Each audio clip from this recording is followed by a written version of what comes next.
Congressman, you argue that using special drawing rights doesn't help some of the neediest countries since they're allocated by shareholding weight in the IMF. And that is very much true.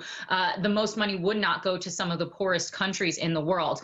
However, there's been an argument raised that perhaps the allocations of those SDRs should be changed instead of scrapping using SDRs for essentially funds throughout this pandemic and throughout this crisis. What do you say to that? Well, a general allocation in the IMF, you're right, it goes to all the members regardless. There are 189 countries. It's distributed based on their ownership shareholding percentage in the International Monetary Fund. And this is not targeted to helping poor countries. It helps the rich countries. The Netherlands would get billions more support than Nigeria, for example, and rogue nations like Syria, Venezuela, Cuba, Russia, Iran all get billions of hard currency access through this move. It's not in America's interest or in our foreign policy to do this. Republicans have a better way, which is to deliver targeted support both through the World Bank and the IMF to help the poorest countries struggling for adjustment through the pandemic. Now, you argued in an op-ed and instead of using these SDRs, that there is the IMF emergency lending programs that a lot of these countries could tap into as a better alternative.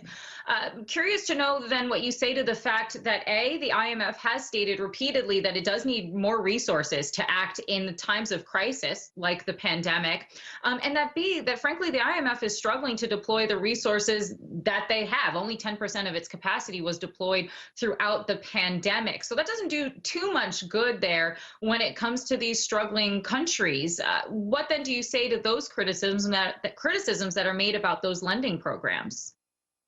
Well, three key points. One, the World Bank is making concessionary loans. They've allocated $160 billion to the poorest countries, including about $16 billion for direct vaccine preparation, delivery, and support in the poorest countries that are struggling on the public health side.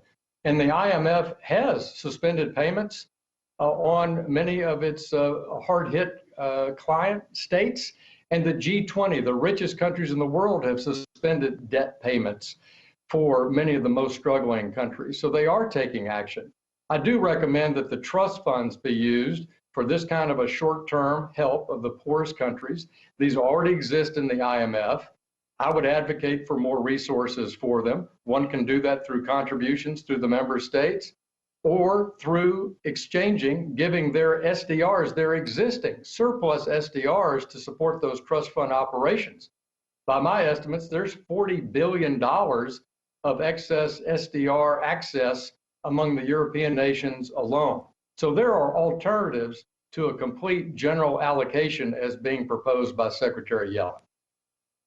Now, of course, Congressman, the issue of SDRs is a pretty complex and weighty topic, so I'm glad we were able to wade into it just a little bit in just a few moments. Hopefully we can have you back on again in the future to chat more about it. Arkansas Congressman French Hill, thanks so much for joining us today. Thanks so much, Chris.